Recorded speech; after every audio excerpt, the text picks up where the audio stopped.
विद्यार्थी मित्रांनो, कथेचा उर्वरित भाग आता आपण बघूया. भिडेंच्या म्हणण्यानुसार तो टॅक्सी ड्रायव्हर अतिशय इमानदार होता आणि नुकताच तो या व्यवसायात आलेला होता.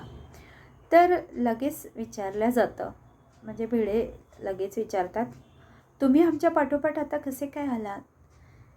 तर निवेदक म्हणतो, त्याला संकोच वाटतो, पण तो म्हणतो की सांगावं तर लागणारच होतं. आमच्या येण्याचं कारण कितीही विचित्र असलं तरी ते सांगावं लागणार होतंच. अर्थात मी म्हणलो, आमच्या आगमनाचं कारण कितीही चमत्कारिक असलं ते सांगावं लागणारच होतं. अनूकडे नजर टाकीत मी म्हणालो, भिडे साहेब, ॲक्च्युली मागाशी आपण जी टेबलावरची काचेच्या खाली ठेवलेली नोट काढली ना, त्या नोटेसाठी आम्ही आलो आहोत. त्या नोटेच्या बाबतीत आमच्या अनूच्या अशाच काही भावना आहेत. अहो, आणि तीच नोट नेमकी गेली असेल तर मग माझा शोध खुंटला असं समजून मी गप्प बसेन, अनु म्हणाले. लेट अस ट्राय, असं म्हणत भिड्यांनी त्यांचं पैशाचं पाकिट आणलं. त्यातले कप्पे शोधले. त्यात एक 10ची नोट, एक 2 रुपयाची नोट आणि बाकी सगळी नाणीच होती. तर भिडे म्हणाले, आय एम सॉरी. अनु म्हणाली, छे छे, त्यात तुमची काहीच चूक नाही हो. असं म्हणत अनु उठलीच. आम्ही दरवाजापाशी आलो तेवढ्यात भिडे म्हणाले, 1 मिनिट थांबा. हां, बोला. तुमचा शोध खुंटला असंच काही म्हणता येणार नाही. हां, कसं काय? अनुने उत्सुकतेने विचारला. तुमची नोट अगदी सुखरूप पोलिसाच्या पहाऱ्यात आहे असं समजा. म्हणजे अख्खं लेमिंग्टन रोड पोलीस स्टेशन त्याच्यासाठी पहारा करतंय. त्यांना नीट सांगा हो. भिडेवहिनींनी भिड्यांना माफक प्रमाणात दम भरला. सगळं सांगतो, असं म्हणत भिड्यांनी शर्ट घातला, शर्ट चढवला. येतेस का तू? त्यांनी वहिनींना विचारलं. कुठं पण? लेमिंग्टन रोड पोलीस स्टेशनात. आपला टॅक्सीवाला तिथेच असेल ना अजून? अगं बाई हो, खरंच की. चला. ब्लॉकला कुलूप लावून आम्ही निघालो. या भिडे साहेब, इन्स्पेक्टर साळवेंनी स्वागत केलं. तर भिडे म्हणाले, तुम्हाला थोडी तसदी. It's all right. साळवी म्हणाले, काम बोला. तो मघाचाच नाही का टॅक्सीवाला? अरे, तुम्हाला तो बराच आवडलेला दिसतोय. सालस आहे की नाही? Yes, you are right. नवशिका आहे, चांगला एज्युकेटेड आहे, म्हणूनच त्याला हेल्प करावीशी वाटली. He was not at all at fault. त्याला भेटायचं आहे पुन्हा? हो, इथे असला तर. त्याच्या टॅक्सीत आमची पिशवी राहिली या गोंधळामध्ये. टॅक्सीवाल्याला पाचारण करण्यात आलं. पलीकडच्या खोलीतनं तो आला. भिड्यांना त्यानं नमस्कार केला. साळवीच्या परवानगीनं आम्ही त्याला बाहेर घेऊन आलो. You have obliged me like anything. टॅक्सीवाला भिड्यांना भरून आलेल्या आवाजात म्हणाला की तुम्ही माझ्यावर खरंच फार उपकार केलेत. त्याचा आवाज भरून आला होता. तो म्हणाला, त्याच आवाजात तो म्हणाला की खरंच मी फार आभारी आहे तुमचा. ते ठीक आहे हो, भिडे म्हणाले. मग आमच्याकडे पाहत तो म्हणाला, साहेब, खरंच सांगतो, टॅक्सीवाल्यांना कुणी एवढं मदत करत नाही बरं. आज 12च्या भावात जात होतो. किती बोलू किती नको असं झालं होतं त्याला. आम्हाला त्याला सांगायचं होतं की ह्या माणसांनी, भिडे साहेबांनी मला किती मदत केली ते. भिड्यांनी विचारलं, संपलं तुमचं? ते आता आयुष्यभर संपायचं नाही, टॅक्सी ड्रायव्हर म्हणाला, कारण तुमच्यासारखं मनुष्य मिळणं मला काही शक्य नाही. तुमच्यासारखे गृहस्थ नसतात आयुष्यामध्ये. मग माझं एक काम करा. तर तो म्हणाला, हो हो, म्हणाल ते काम करेन. मगाशी मी तुम्हाला भाड्याचे पैसे दिले, त्यातली 1 रुपयाची नोट मला बदलून घ्यायची आहे. ही विचित्र मागणी ऐकून त्याला नवल वाटलं खरं तर, पण फार काही न दर्शवता तो म्हणाला, त्या नोटेवर फोन नंबर वगैरे लिहून ठेवलेला दिसतोय, म्हणूनच तुम्हाला ती नोट हवी असेल कदाचित. नाही हो, नोटांवर लिहायची मला सवय नाही. भिडे म्हणाले, या इकडे. आम्ही सगळे दिव्याच्या उजेडात आलो. टॅक्सीवाल्याने खिशात होत्या नव्हत्या तेवढ्या सगळ्या नोटा काढून भिड्यांच्या हातात न मोजता दिल्या. ह्यातून घ्या शोधून. अनु झटकन पुढे झाली. सगळ्या नोटा पाहिल्या. अनुला हवी ती नोट नव्हती. अनुनी सगळ्या नोटा पाहिल्या. ती नोट तिच्या ओळखीची होती, पण ती तिला त्या सगळ्या नोटांमध्ये मिळाली नाही, दिसली तिला ती. तर चला जाऊया. तुम्हा सगळ्यांना मी फार त्रास दिला. पुन्हा माझ्या खोलीवर तुम्ही कधीही उतरणार नाही असं मला वाटतं. म्हणजे खूपच त्रास दिला मी तुम्हाला. आता पहाट व्हायची वेळ आली आहे. 12:30, 1:30, 2, 2:30 सगळे उलटून गेलेत. मी खरंच त्रास दिला तुम्हाला. मला असं वाटतं की तुम्ही कधीच येणार नाही माझ्या घरी. ए वेडे, थांब तर खरी, मी म्हणालो. असं काही नाही आहे. भिडे साहेब, काय झालं सांगता का? टॅक्सीवाल्याने विचारलं. नेमकं काय झालं? टॅक्सीवाल्याला कारण काही माहितीच नव्हतं की नेमकं काय झालं आहे ते. भिड्यांनी थोडक्यात सगळं सांगितलं आणि त्याला विचारलं, नंतर तुम्ही कुठे गेलाच नाहीत तर तुमच्याकडची नोट जावी कशी? तुम्ही तर कुठेच गेलात नाही, मग तुमच्याकडची ती नोट जाणार कुठे? अर्ध्याच तासापूर्वी समोरच्या हॉटेलात पाव उसळ खायला गेलो होतो, साळवी साहेबांना विचारून. आज जेवायला मिळालंच नव्हतं. आम्ही गप्प होतो. तेवढ्या टॅक्सीवाला म्हणाला, नोट मिळेल साहेब. कशी काय? पोलीस लोकांसाठी ते हॉटेल जवळ जवळ रात्रभर उघडं असतं. चहा पाण्यासाठी उघडंच असतं ते. चला प्रयत्न करू. लेमिंग्टन रोड पोलीस स्टेशन समोरच ते हॉटेल होतं. हॉटेलचं शटर टॅक्सीवाल्यानंच उघडलं. दार उघडता उघडता त्यानं शंकर ओ शंकरराव अशा हाका मारल्या. शंकरराव बाहेर आले. शंकरराव जरा सुटे पैसे द्या. शंकररावांनी काउंटरखालचा ड्रावर उघडला. बंडल नोटा नका हां. समोर साळवी साहेबांच्याकडे ह्या नोटा जायच्या आहेत. शंकररावांनी रुपयाचं बांधलेलं बंडल काउंटरवर ठेवलं. तिथला दिवा लावला आणि ते म्हणाले, तुम्हाला हव्या त्या नोटा पाहून घ्या. मग तर झालं. टॅक्सीवाल्यानं 100ची नोट शंकररावांना दिली. रुपयांच्या नोटांच्या पुडक्याला बांधलेला रबर बँड शंकररावांनी काढून घेतला. भिडे साहेब या. अनुकडे पाहत भिड्यांनी विचारलं, नोट कशी ओळखायची?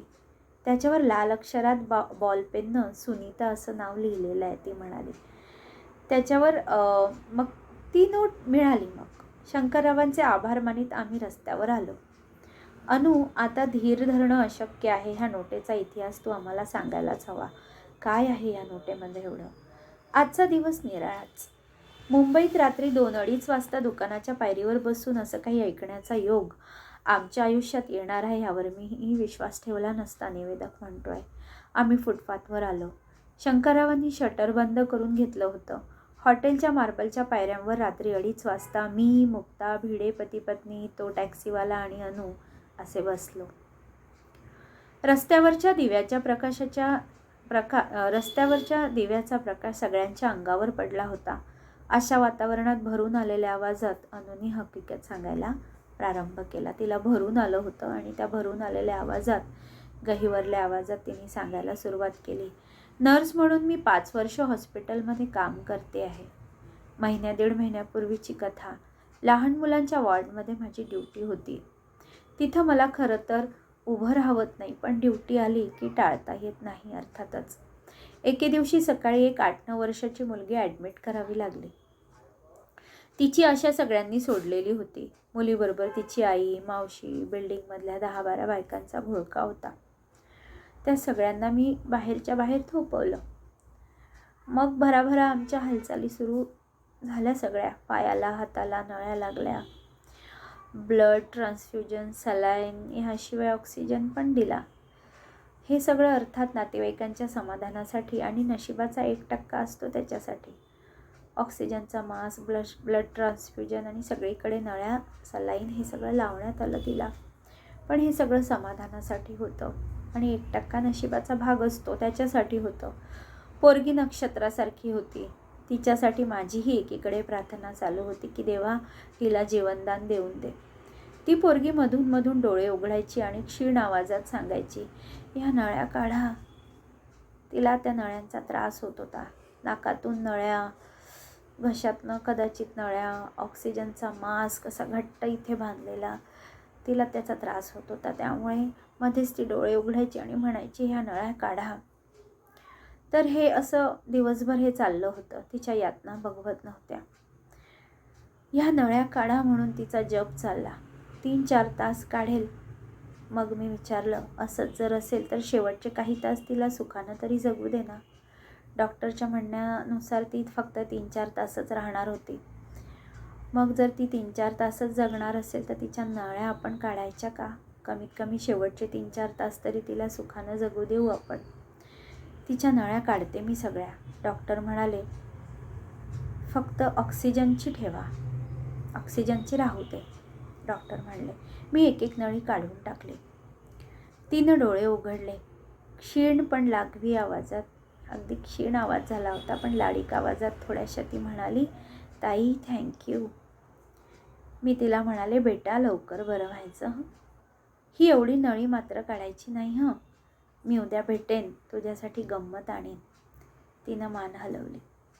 दुसऱ्या दिवशी मी ड्युटीवर गेले ती गोड पोरगी आदल्याच दिवशी गेली होती.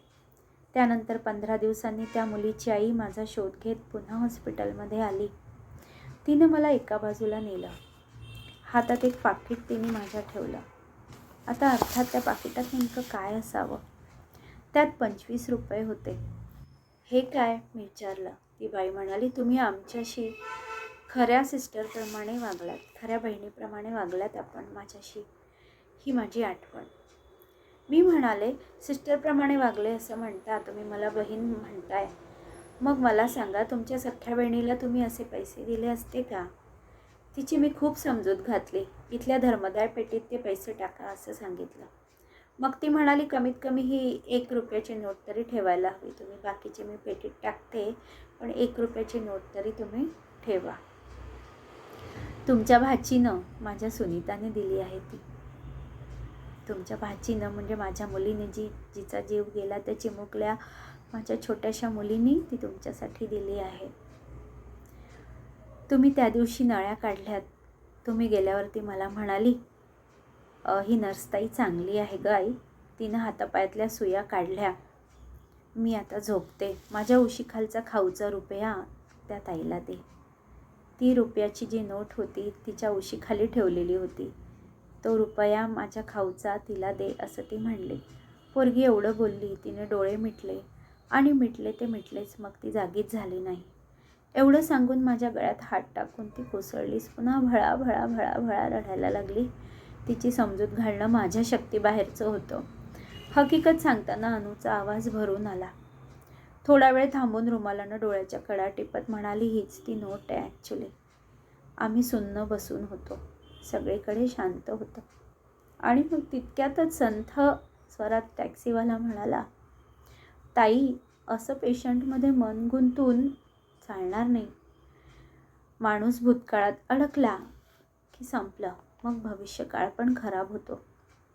नजर नेहमी समोर हवी, एखाद्या ड्रायव्हरसारखी. आता माझंच पहा ना, तो म्हणतोय. आता माझंच बघा ना तुम्ही. माझा पेशा टॅक्सी ड्रायव्हरचा नव्यानंच सुरू केला आहे. केव्हा केव्हा टॅक्सीत अशी व्यक्ती येऊन बसते की वाटते हा पॅसेंजर टॅक्सीतनं कधीच उतरू नये. पण त्याचंही डेस्टिनेशन ठरलेलं असतं. यहाँ आगे खडी करू असं म्हणतात. गाडी मुकाट्याने मला तिथे उभी करावी लागते. मला जरी वाटत असलं की हा माणूस माझ्या गाडीत बसूनच राहावा असं मला जरी वाटत असलं तरी त्याचंच डेस्टिनेशन, त्याचं स्थान आलेलं असतं आणि मग तो उतरतो तिथे. गाडी मुकाट्याने उभी करावीच लागते. मग मीटरवरचा आकडा पुसायचा. मनावर रेंगाळू पाहणारा तो पॅसेंजरही त्याचबरोबर पुसायचा, विसरून जायचं. आणि नव्या पॅसेंजरचं स्वागत करायला तयार व्हायचं. ताई, तुमचा आणि माझा पेशा हा असा एकच आहे. तसं पाहिलं तर एकसारखाच पेशा आहे. तुम्ही हेच करायला हवं. पेशंट दगावलं की फक्त चादर बदलायची, उशी झटकायची, पायाखालचं ब्लँकेट नवं वाटेल अशी घडी घालायची आणि नव्या पेशंटचं स्वागत करायचं. कॉटवर कोण आला नवा तेही पाहायचं नाही. मिनिस्टर असेल, नाहीतर रस्त्यावरचा कोणीतरी. तर मिनिस्टर असू दे, नाहीतर रस्त्यावरचा कोणीही असू दे, आपला कॉट नंबर सांभाळायचा. त्याचा शब्द भिडत होता आणि अनु फक्त रडत नव्हती इतकंच. शब्द सगळा तिच्या मनाला भिडत होता. फक्त भळाभळा तिला रडायला दाटून आलं होतं. आता फुटणारच होतं आभाळ कोसळल्यासारखं तिला रडू. पण तिने ते आवरून धरलं. तिनं विचारलं, सगळ्याच गोष्टी विसरता येतात का पण अशा? येत नाहीत ना, पण काय करणार? टॅक्सी ड्रायव्हर म्हणाला, या रुपयाच्या नोटेमागे तुम्ही धावत एवढ्या अपरात्री आलात. नोट एक जड वस्तू, शोधल्यावर सापडणारी जड वस्तू आहे ती. म्हणूनच आम्ही सर्वांनी ह्या वेडेपणात भाग घेतला. पण ताई, हातातून निसटलेल्या सगळ्याच गोष्टी अशा मिळत नाही. सगळ्याच गोष्टी अशा आपल्याला मिळत नाही हातातून निसटलेल्या, तो म्हणतोय. ह्या एका आठवणीपायी वेड्यापिशा होत तुम्ही धावाधाव केलीत, नोट मिळवलीत. तुम्ही भाग्यवान आहात. शोध घेण्याचं तुमचं काम फार सोपं होतं. सोपं? ती म्हणते. माझ्यापेक्षा नक्कीच सोपं होतं ताई. कसं काय? तो म्हणतोय, माझी वस्तू मला कधीच परत मिळणार नाही. एका नोटेसाठी तुमची ही अवस्था झाली. मला सांगा ताई, माझी प्रत्यक्ष मुलगी जेव्हा कायमची सोडून गेली मला, तेव्हा मी काय केलं असेल? काय करावं सांगता? ह्या प्रश्नाने अनु हेलावूनच गेली, कारण ती काय उत्तर देणार ना टॅक्सी ड्रायव्हरला. तो म्हणतोय, माझी प्रत्यक्ष मुलगी जेव्हा दगावली, कायमची सोडून गेली, तेव्हा मी काय केलं असेल किंवा काय करावं तुम्ही सांगू शकता? ह्या प्रश्नाचं उत्तर अनुकडे अर्थात नव्हतं. या प्रश्नाचं उत्तर कोणाचकडे नसतंच, कधीच नसतं. जाणारा माणूस निघून जातो, आपल्या समोर आठवणींचे सगळे झरे सोडून जातो, पण आपल्याला दुःख केल्याशिवाय आणखी काही पर्याय नसतो.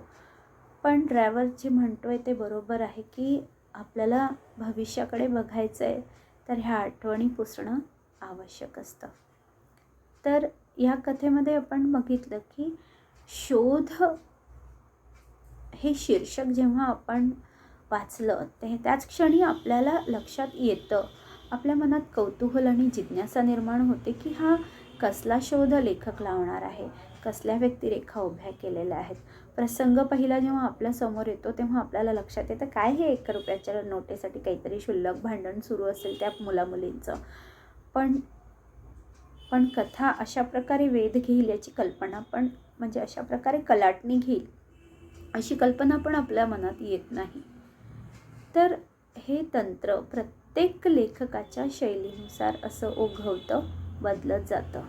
सुरुवातीला हसती खेळणारी अशी क्षुल्लक कारणावरनं झालेलं जे भांडण आहे, सुरुवातीला आपल्याला वाटतं की फारच क्षुल्लक कारणावरनं भांडण झालं नाही का, असं काहीतरी हसतं खेळतं पुन्हा यांचं भांडण मिटेल असं वाटतं आपल्याला. भांडण तर मिटतं, पण भांडण मिटल्यानंतर आपण फार आपलं मन जड होऊन विचार करायला लागतं की काय असतं ना शेवटी आयुष्यामध्ये. आयुष्य म्हणजे नुसतंच भावनांचा खेळ असतो, हो की नाही. आपण धावायचं, फक्त धावत सुटायचं मागे, पण काही गोष्टी आपल्या हातात नसतात, म्हणून त्या विसरून पुन्हा नवीन आयुष्याला सुरुवात करायची असते. तर अनुचा हा जो 1 रुपयाच्या नोटेचा जो शोध आहे तो अशा प्रकारे इथे एका फिलॉसॉफिकल नोटवर, एका आयुष्याच्या अगदी जड तत्त्वज्ञानावर येऊन ठेपतो की आपल्या आयुष्यात कितीही दुःखद घटना आल्यात, आपल्या जवळचं माणूस आपल्यापासून लांब गेलं कधीही न परतण्यासाठी, तरी आयुष्य मात्र थांबवायचं नसतं.